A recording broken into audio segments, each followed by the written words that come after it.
And tonight's tale, everything will be fine. Just obey the rules. The Covenant, Part 3. My next memory was of Ashley shouting and shaking my shoulder as I lay on the floor of the lantern room. I opened my eyes to double vision of Ashley leaning over me, concerned, and a splitting headache, as well as a stinging pain just above my right eyebrow. When I collapsed, I had knocked my head against the banister and made the small cut from the chair earlier into a huge gash. Excellent. I struggled to pull myself up into a sitting position, my limbs slow and sluggish to respond, and feeling, in general, like my body was made of water. Ashley insisted that she was going to call emergency services and have an ambulance brought round to collect me, but I assured her I was all right, even though I wasn't. I thought there was one more stair than there was, I said, trying to reassure her that everything was all right. I stumbled and bashed my head. Was probably still a little off kilter from earlier. I'll be fine. Ashley looked at me sternly for a moment, then shook her head. As soon as I was able to stand on my own, Ashley guided me downstairs to the truck, calling to the kids to let them know that she was taking me to the local emergency centre for some stitches, and making it clear that neither of them were to leave the house to play outside until we returned. The drive into town was a long one, and I admit that the motion of the truck as it made its twists and turns through the winding road down into the alley made me feel more than a little motion sick. In an effort to distract myself, I pulled out my phone and shot a text to Devlin, explaining that I was headed to the ER, and asking if there was any way he might be able to make the trip out to start the light tonight, just on the off chance that we didn't make it back in time. There was still plenty of time, but I didn't know how long it would take to get stitches thrown in, so I wanted to make sure that the light was on when it needed to be. Devlin, luckily, responded that he would head up to the Stalward for an hour before sunset, and that it wasn't a problem at all. I was usually up in the woods nearby around this time of day anyway, with his hound, he said. We arrived at the local hospital, and Ashley hazed the truck into a parking spot just outside the door marked emergency. Compared to the big cities we were used to, the parking lot was surprisingly empty, with only a couple of cars parked way out to the far side of the lot, presumably from staff that wanted to keep the closer spaces open for poor idiots that smashed their heads against chairs, like me. Still a bit unsteady on my feet, after either the fall or the car ride, I couldn't be sure, I made my way with Ashley through the double doors of the emergency room, all the while protesting that I was all right and she didn't need to worry. The entrance to the emergency room was clean, and the pungent, sterile smell of bleach hit my nostrils as we walked in and made our way to the intake desk. We hadn't realised it, but we had been clutching a kitchen towel that Ashley must have handed me at some point to my forehead, which was now pretty well soaked through with blood. The woman behind the counter smiled kindly, though it was the strained smile of someone who had learned not to show a visceral reaction to injuries. Her name was Brenda, and she led us around the intake desk to a door that opened to a side wing examination rooms that seemed to be deserted of patients or staff. A quiet emergency room, who would have thought?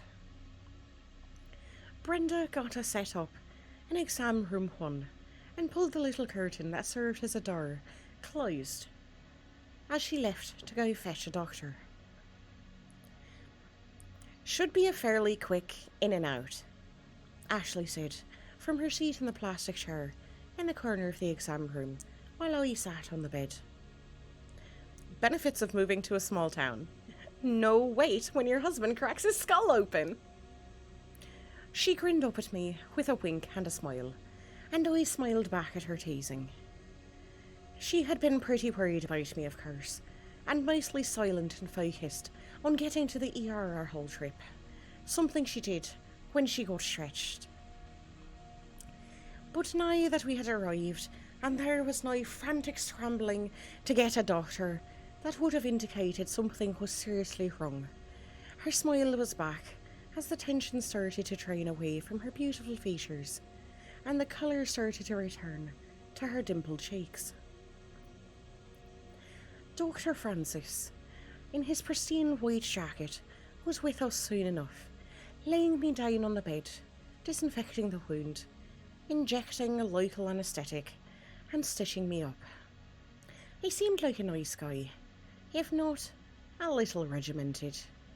He was there to do a job and get it done. Small talk be damned.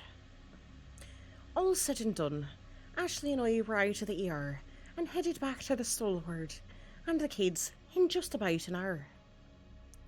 Ashley was driving, as I was more than a little woozy from the meds, and what the doctor had called a minor concussion.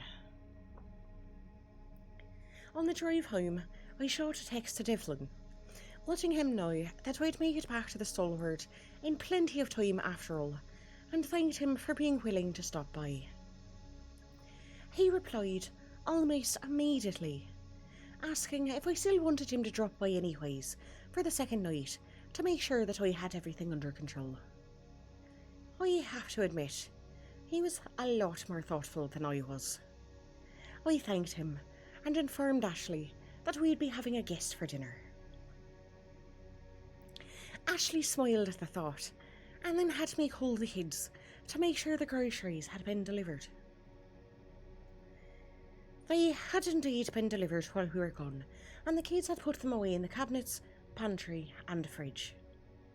Max was worried that they might have put some things away in wrong places, since they didn't know where Mum would want things to go. I assured her that it was fine, and we would sort it out when and if we had to. After I hung up, Ashley shot me a sideways glance before turning back to the road and speaking.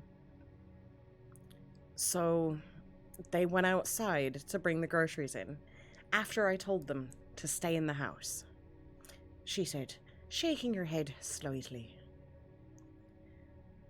"Did you want them to let the groceries go bad sitting on the driveway?" I asked her, shaking my head a little and laughing under my breath. "I know you worry, but the kids did the right thing, Ash." She sighed heavily and agreed that I was right. The kids had grown up, mostly in neighbourhoods, where other parents were just as quick to call the police about a child that didn't have parental supervision as they were to call in a noise complaint. It was something Ashley really hated. One of her neighbours had even called the police when the kids were playing in the backyard because Ashley was inside watching them through the large window while she cleaned up the house. I'll never forget how angry and scared she was when the police had showed up to check in. I couldn't believe the gall of those neighbours. Calling the police because a child was out in the backyard. A pair of children were out playing in their own backyard. Like any good parent, Ashley was terrified when social services turned up to do a welfare check. standard procedure after the police are called about children of any age. I can't blame her. Bunch of strangers coming in, trying to tell you how to live your life and how to raise your children, all because some neighbour didn't agree with you letting the kids run around in the backyard without Ashley sitting out there with them. At least she didn't have to worry about that now, which is probably one of the main reasons why she wanted to move out of towns and such anyways, now that I reflected about it. Well, she didn't need to worry about that anymore. Her nearest neighbour was miles away, and the grounds were all fenced in, so they definitely wouldn't stray onto someone else's property by accident. The kids were free here to just be kids, without having to worry about the judgments of prying neighbours or helicopter parents that insist making a child face a wall for time out is tantamount to child abuse. That's all she ever wanted, really. To be free to live and raise our family without having to be told how to do it by everyone and anyone in the world. She was a good mother to our children. Always had been. She just wanted the peace to live her own lives without interference. Working the hours that I did at my last job at the factory, I didn't experience much of the things that she did, being home with the kids all day and dealing with the neighbours. I'd get up, go to work, come home and go back to sleep, only really being around the weekends. Hell, that's no way to raise a family. I never realised how much I had left her alone, in all, for a long time. But she had done a great job, and still found it in her heart to care about a schmuck like me, that could bash his head open, carrying a few chairs up the stairs. I was a lucky man. When we arrived home, Ashley fussed about the kitchen, moving the groceries around where everything would go, and I chuckled as she busted out the label maker.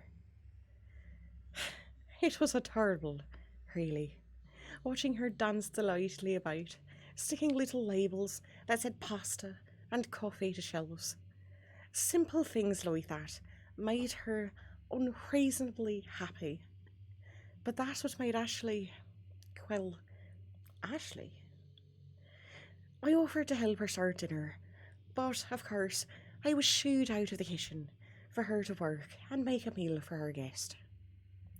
As the kids were upstairs doing their schoolwork, and there wasn't much else for me to do, I made my way back upstairs, carefully this time, to the lantern room, to clean up whatever blood had no doubt leaked onto the floor and set up the chairs, before finally taking out my phone to scroll through an art supply website that I had seen Ashley looking at a few times. I wasn't really sure what to order for her in specifics, but I found a bundle of easels and canvases and some paint sets and put them on order, feeling like I was being quite sneaky. It would be a nice surprise when they arrived, even though I was pretty sure she would probably figure it out before that happened. But at least I knew, either way, that her face would light up and I'd get to see that smile of hers, the smile that she kept just for me, that secret little smile. It wasn't too long before Max came running up the stairs to the lantern room, letting me know that our guest had arrived.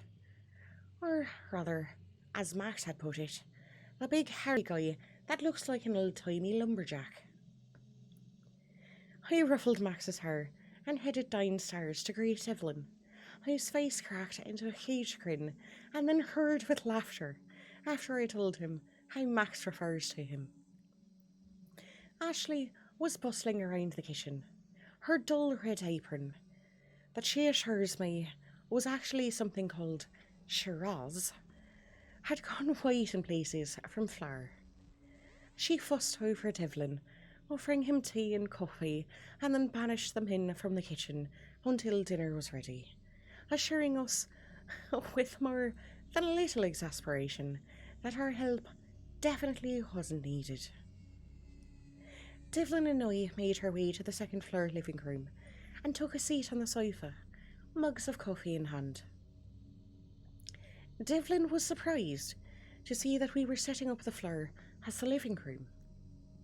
Apparently, the last few caretakers had a tendency to set up their bedroom on that floor. When I asked why, given that the other floors were clearly divided with bathrooms and towers to make bedrooms, Devlin just laughed and shrugged. Less stairs, I guess. That's always the biggest complaint early on. I'm surprised no one has tried to put in one of those stair lifts yet. Yeah, crazy idea. We laughed back, trying not to look guilty. I had had the thought myself a few times since coming to the Stalward. Look, it's a lot of stairs, okay? Devlin and I had a good, friendly chat for a while, just shooting the breeze, really, over coffee, until Ashley called up the stairs for us and the kids to come down for dinner. Devlin slid in around the bench to the back of the table in a practice motion, taking his seat.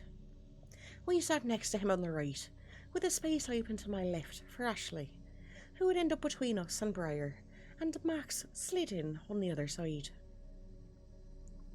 Ashley had really outdone herself tonight, but then again, she always pulled out all the stops for guests. The table between us had been set, with glasses, silverware, plates, napkins, everything. A large basket, lined with a soft blue kitchen towel, was nearly overflowing with homemade biscuits, still steaming from the oven, and the heated gravy boat contraption that Ashley had bought sat nearby, the thick brown liquid swirling gently and silently, and oh, so delicious looking, with all its little bits of pepper permeating out from its depths, now and then as it floated through the bowl. Next to each plate was a small ramekin of Ashley's baked mac and cheese, with its crumbly butter cracker topping. Beneath that crispy, crumbly layer of deliciousness, I knew that there would be those little spindly noodles that she always used. We forget what they're called. Just absolutely swimming in a creamy, smooth sea of cheesy goodness. And bits of crumbly bacon would be wharfing their way through like little lifeboats of texture. My mouth started to water at the thought. A large dish of green bean casserole was already resting on a kitchen towel, with a serving spoon ready to be dished out, and I grabbed the spoon and started ladling the gloriously long beans onto plates, starting with Briar, then Max, then Ashley, and then turned the spoon to Devlin, before serving myself and passing around biscuits, while Ashley made her way over to the table with a serving platter piled high with the main course. As she approached, I jumped up to take it from her, and the last few steps over to the table, and laid it down while she slid in next to Devlin. Meat. Glorious, steaming, juicy meat sat front and centre of the platter. A roast beef that had been cooked in its own juices, garlic, and whatever other spiced magic my wonderful white wish of a wife conjured, sat neatly sliced into thick slabs of mouth-watering, carnivorous temptation, surrounded by a ring of roasted potatoes and carrots that no doubt received the same treatment as the roast. Little bits of cream from the herbs clinging to their sides here and there like their lives depended on it, until they were baked in from the heat of the oven, sapping all their deliciousness and essence into the starch. Damn, was my wife the best cook that I had ever met. I served up a nice slice to each of the kids and some potatoes and carrots before offering Devlin the plastic-tipped serving tongs for himself. Once he had a couple of nice slices for himself, and a nice hearty spoonful of roasted vegetables, we served Ashley, then myself, and laid the platter and tongs down gently on the end of the table and waited for that gravy plate to make its way to me before unleashing an unstoppable torrent of thick, delicious meat sauce all over the top of everything. We weren't a religious family, so no grace before dinner, but Ashley would always sit in silence for a moment, with her eyes closed before she ate, and the kids and I would wait for her to be done before tucking in.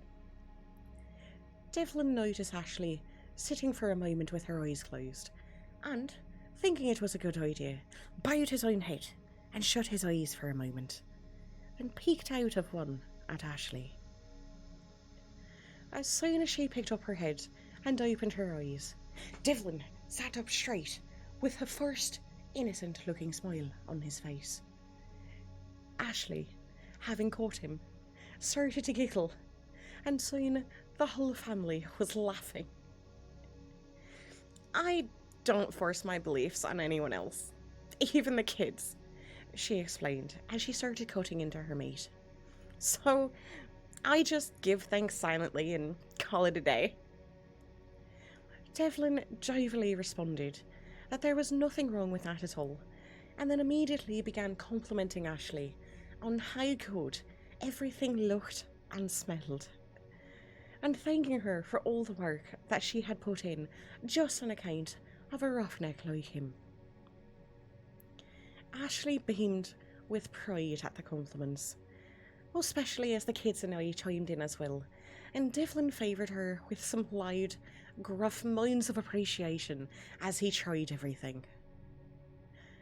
I loved seeing her like that, just lit up within from joy and delight. Nothing seemed to make her happier than getting appreciation for the food she would slave over making. As we ate, it was delightful banter and chatter back and forth across the table. Devlin was such a likeable guy, and soon took to teasing the kids with stories and tales of things you could see out overnight into the sea, urban legends of the seafaring folk that had been passed down to him by an old lighthouse keeper long, long ago. A master storyteller, Devlin had the kids sitting in rapt attention, engrossed in his tales, and we could tell that he would have been right at home as a camp counsellor, scaring dozens of kids around a fire while they toasted marshmallows. Ashley and I listened to, engaging with our guest as he spun his tale to everyone's delight. Even Ashley was enraptured by the story he was telling, her cheeks softly pink as they always got when she was smiling so much. Even though her eyes weren't turned to me, I knew they'd be sparkling in the light with her joy as she listened to Devlin, wrapped up in his tale. And they say, to this day, you can still hear the restless spirits as they wander around all the lighthouses, like this one.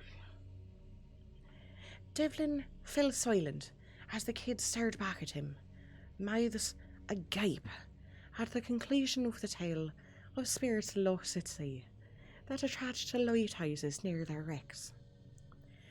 Briar had gone a bit pale, obviously having taken the story a little too seriously, and he glanced around nervously, as if expecting a ghost to pop out of the wall any moment to get him. Are there ghosts in this lighthouse? What if they tried drowning us in the bathtub or something? Poor kid. I could already fear the nightmares coming on, but Devlin looked at him sagely and said, Hey, don't worry. As long as you follow the rules, the spirits won't do any harm. Heck, they might even be your friends.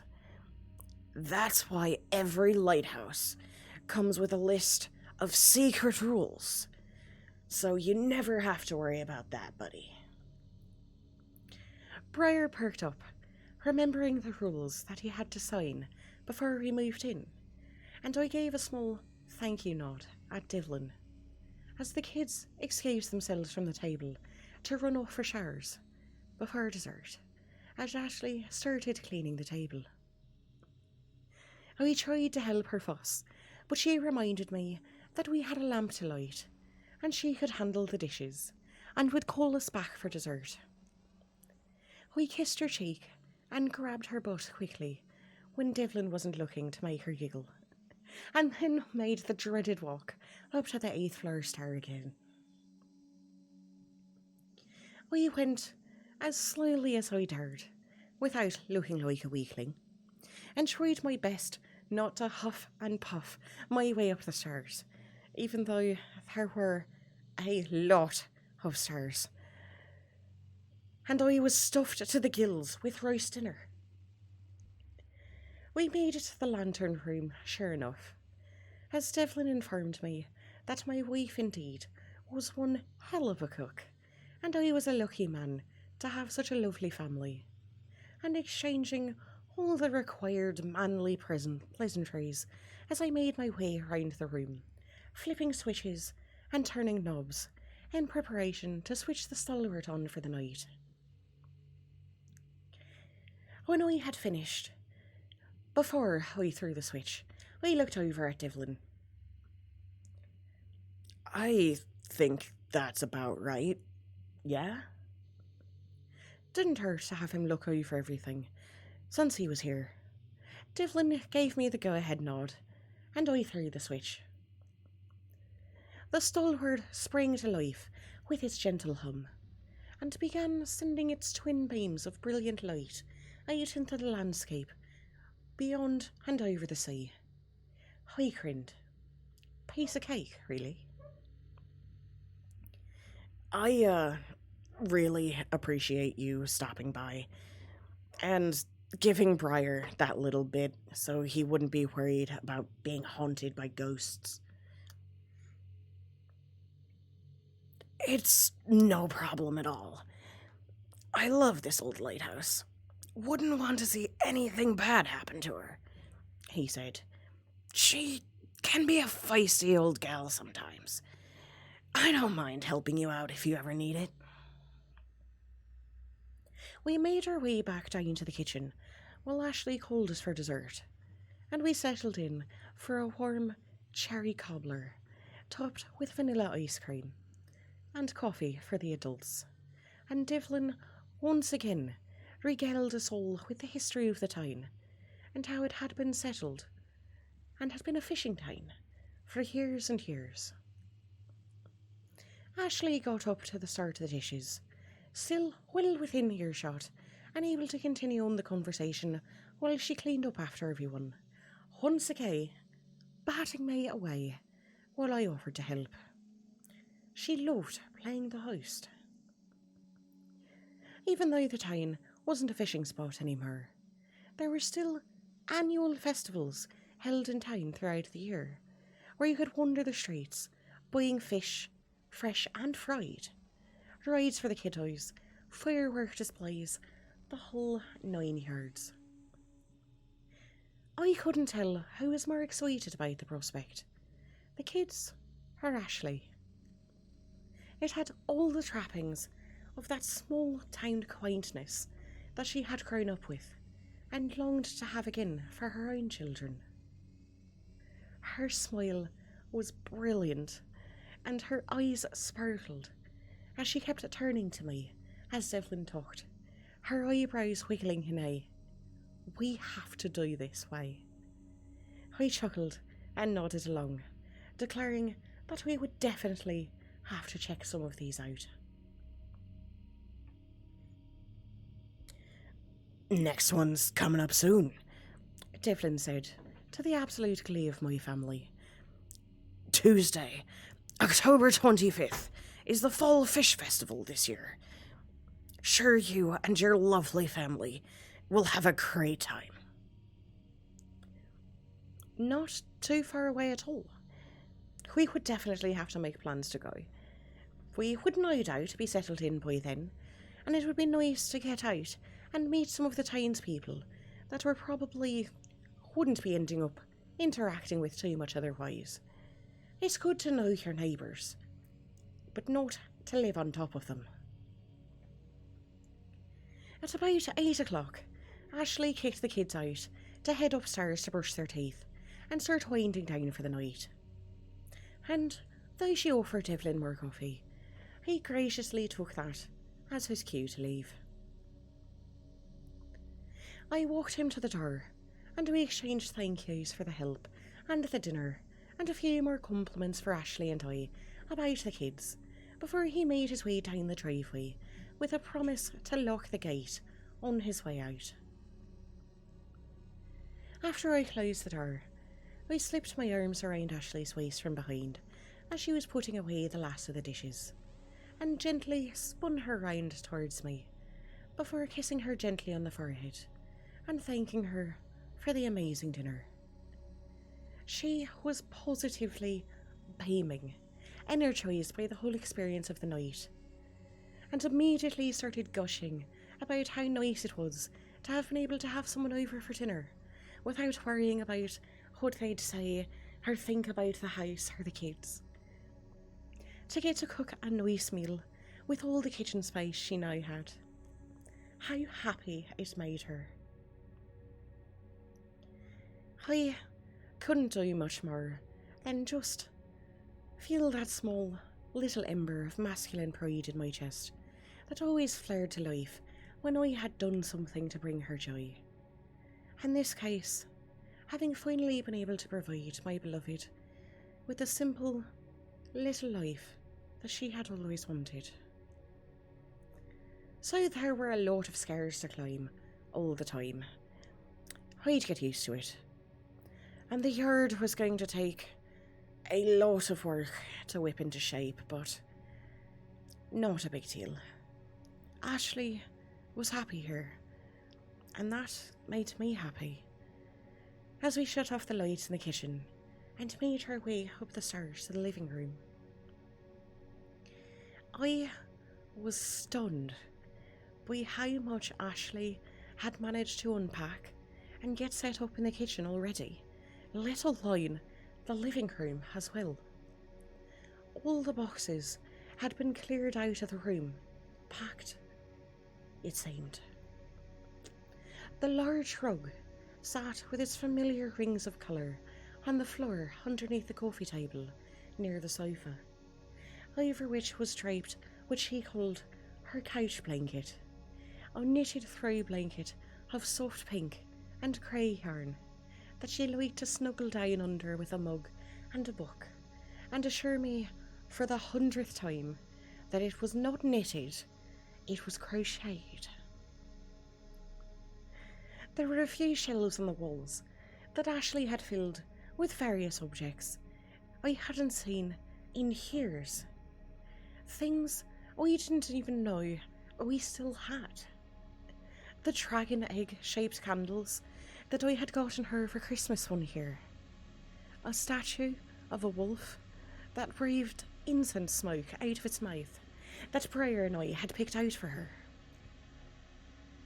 A picture frame Max had made in an art class showing our family on that trip to the amusement park years ago. She had filled as much of the space on the shelves as she could, with candles and other little trinkets that she had picked up over the years. But there was still a lot of empty space. Ashley had never really been a materialistic kind of woman, something which I appreciated. But at that moment, it hit me that maybe it wasn't so much that she wanted to live a very minimalist lifestyle, as she didn't want to burden her finances too much on things that made a house feel like a home. I felt a lump welling up in the back of my throat as I thought about how happy she had been since we moved in, and how much she had never let me see how the little things that she never really complained about really did matter to her. I hadn't always been the perfect partner or husband, I realised, even though I always tried to be. And Ashley had stuck with me anyway, raising the kids and keeping us all going, without really complaining about all the ways that I had failed. I blinked my eyes a few times rapidly when I could feel them beginning to well up, and pulled her close into my side on the sofa so that I could sit and watch the electric fireplace for a while. Not knowing what to say or how she might respond to my little revelation, we sat in silence while I quietly resolved to keep her as happy as I could for the rest of our lives. We'd be able to save up and get that place she wanted in Alaska in a few short years of working at the Stalward, and we could live here like we had never been able to before. So what if I'd be stumbling blindly like an idiot? That wouldn't happen again, I was sure. I'd figure out the radio stuff pretty easily in no time, and we'd make plans to go to the festival. Heck, all the festivals from now on. And the kids would actually get to run around outside and burn off some energy instead of being on those goddamn computers and video games all day with a nice fenced-in yard. The yard was definitely going to need work, but that would be alright. Besides, I could probably con the kids into helping out with the yard with the promise of that puppy. Couldn't have a puppy without the yard being straightened out. Yeah, that would work. I told Ashley my little plan, and for a moment there, I thought she might actually burst with joy. Max and Briar came down to say goodnight shortly before 10 and head to bed, and Ashley and I made the climb up ourselves not too long after that. I was again astounded by how much she had managed to do on her own in a short period of time when it came to setting up the bedroom. Clothes were unpacked and put away in drawers that were built into the cabinet stands that stood on either side of the headboard. Her laptop computer was resting on hers, and I knew without having to look that she had the basket of yarn and tools that she used for her crocheting on a shelf in there, and some books that she would occasionally read before going to sleep at night. The bed was done up with our minimal pillows, and the comforter with a giant rip in it on her side where the stuffing was coming out. I don't know why. I never thought to just get a new one when it ripped. Looking at it there, on her side of the bed, I felt like the worst husband on the face of the planet. What? Because it wasn't on my side of the bed? I hadn't cared enough to notice? What was wrong with me? I would order a new bed set in the morning and surprise her with it. But I had no ideas what colour she would want for the bedroom. Red and black, like the current one we'd had for a while. It matched the little dragon banner that she had hung up on the wall. We could ask her, but it would ruin the surprise. I had to come up with a subtle way of finding out what she would want. I climbed into bed beside her and looked at the back of the large mirror that sat propped up against the wall, its wooden back towards the room. The mirror was to her headboard. It fit just between the two cabinets to each side of the bed and really brought the whole set together. There was no way that she would be able to manoeuvre that thing up and between the cabinets and secure it in place without worrying about breaking it on her own. Perfect, I thought. I told her that I was going to need to head into town tomorrow to pick up some stuff to mount the mirror, as she laid her head on my chest and I gently stroked her hair with my palm. Maybe we could look around and see if they had anywhere that sold bed stuff while I was out. I needed a new pillowcase. What colour should I look for? Red and black like what we had already? Or did she have plans to change the bedroom colours in the new place? Smooth as butter I was about the whole thing, really. She yawned and stretched a little. Black and red would be fine, would match what we already had. She'd really love to decorate the bedroom in a deep blue and lilac theme one day, but it wouldn't be for a while yet, she said. Perfect. My secret evil plan was a go for tomorrow. I told her that I loved her as she fell asleep against me. I laid awake for a while after that, looking out the big bay window at the foot of our bed, out into the ocean, as the beam of the lantern room above us swept out into the ocean.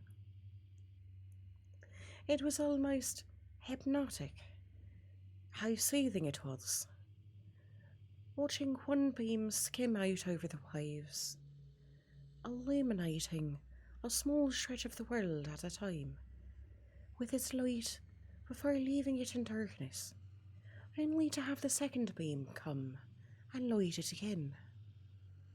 Over and over again, in a never-ending rhythm of light chasing darkness and darkness chasing light, all while the sea churned with more white-capped waves and swirled beneath it. I soon enough fell asleep, feeling more relaxed and content with life than I had in a long time. Excited to go gift shopping for Ashley tomorrow. I awoke that night, sometime later, to the blaring, thrumming sound of the alarm going off, and turned to check the digital clock on my nightstand. 3:24 a.m. I shook my head a little as I woke up and realised the alarm was not actually blaring. The lights were still spinning perfectly fine out of the window. Must have been a weird dream. Either that, or that the alarm had been malfunctioning again and shut itself off. Sleepily, I made my way out of bed and out the bedroom door without waking Ashley, thinking that I would go up and check things out, just to make sure that everything was alright in the lantern room.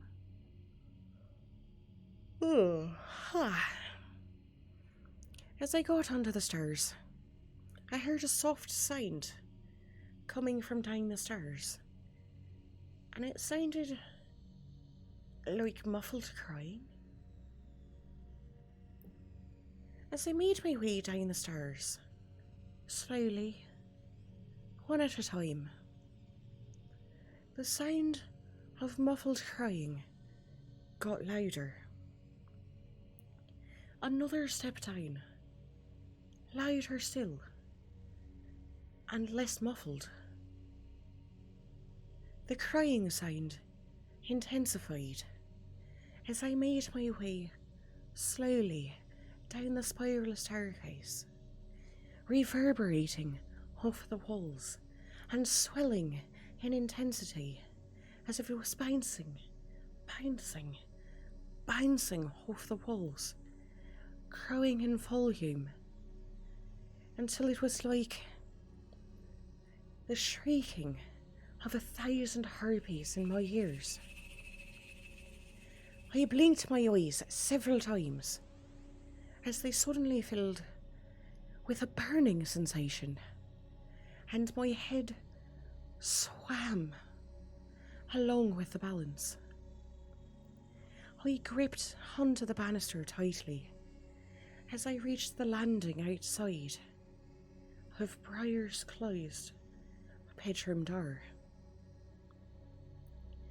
Leaning forward towards the tower, swaying slightly on the spot, I reached my hand out to the doorknob and turned it. No sooner had I pushed the door open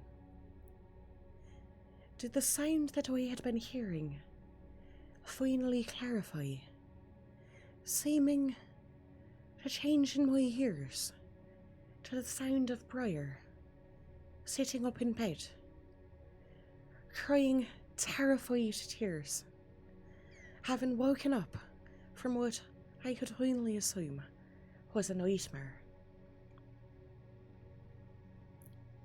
Hey, buddy. You okay? I asked gently as I made my way over to his bed and sat down on the edge of it. Briar immediately clung to me, arms circling around my waist as the poor kid wailed. We let the delivery guy bring the groceries to the door, Dad. Now the ghosts are gonna kill us all.